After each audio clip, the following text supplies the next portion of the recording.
So The Boys is over, and much like how I felt when I finished the comic, that was something. The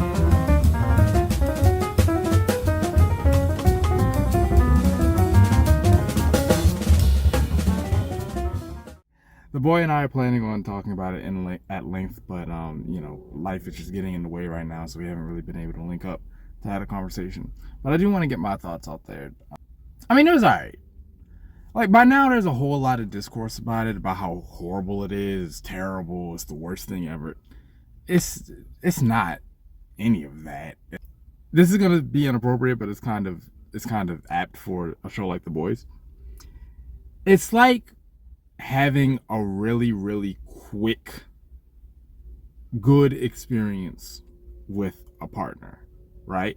Where you're like, there's nothing particularly bad that happened here. Like, if this had lasted longer, I would be singing praises. Problem is, it lasted about 2 minutes when it should have lasted at least 20. Like, okay, that makes sense. Okay, that makes sense. All right, that makes sense. But it all happened in 45 seconds when each one of these things should have been at least a 5-minute segment on its own. Like Ashley getting impeached. Okay, cool. Stan Edgar, spoilers by the way. Stan Edgar getting Vought back. Okay, cool. But it's like a lot of that stuff was exposition in the background. Like, blinking, you miss what happened to them. I was not expecting a nice fairy tale ending. The comic didn't end that way. It was very much like, you get rid of the guy, but the corporation still stands, so we're just going to rebrand and move on. So I have no problem with that. There are some characters that got some endings that I thought were a little lazy. The Deep dying, I mean, like, it works, I guess, but it's a little weak.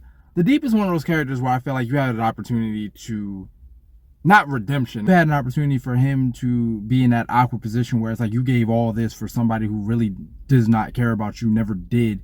Now he's dead. You have nothing left. You have no, the company has rejected you. You have no podcast. You're just a social reject.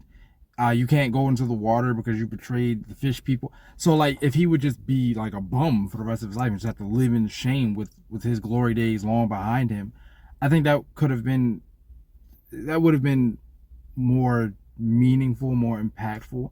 I'm seeing a lot of discourse about Homelander's death and how he went out like a punk.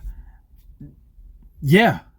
I truly cannot wrap my head around the confusion about how Homelander went out. Homelander has always been a punk. He's been peacocking. One scene in particular that has stuck with me is when Stan walks up to him, and there was a moment like this in the comic, and I was wondering if this is supposed to be the one-for-one translation. Stan Edgar is just not intimidated by him at all. It's like, you're just a product, you know what I mean? Like, you think you're special, you're not. You don't scare me, and he's just talking his crap. And the fact that Homelander didn't ice him there lets you know that underneath all that BS and that tough bravado, Homelander's a punk. He's literally the embodiment of big man in a suit of armor. Take that away. What are you? You know what I mean? Like, so I'm glad he got his eventuality. I'm glad he bites it. And that's really the biggest tragedy of this finale, is that it's just all of these things that make sense on paper, but you just didn't have enough time to give it the scope it deserved. And also, it's just like, when you look at the promotional picture for this season, and it's Homelander floating in space and there's like explosions on the planet, like he's enacting World War H, on the world. The season really isn't that. It never manifested into that. There's never scorched earth. That promise is an empty promise. You don't get that at all. I've heard people talk about the power scaling, how that didn't make sense, and I agree that Homelander did seem underpowered, but this isn't the first time that's happened. The season 3 finale, when he had the showdown with Soldier Boy, Queen Maeve, and Butcher, I got the feeling there, I was like, okay, so you can just punch Homelander. Like, if you dose yourself in V and you start swinging, you can hurt Homelander. Like, he's a soup, but if you're also a soup, you can hurt him, I guess. Like, that's the vibe I got from season 3. So this This isn't new. So it did land the plane. It's just the show was better than landing the plane. It should have been much better than that. But, I'll take what I can get. So that's that.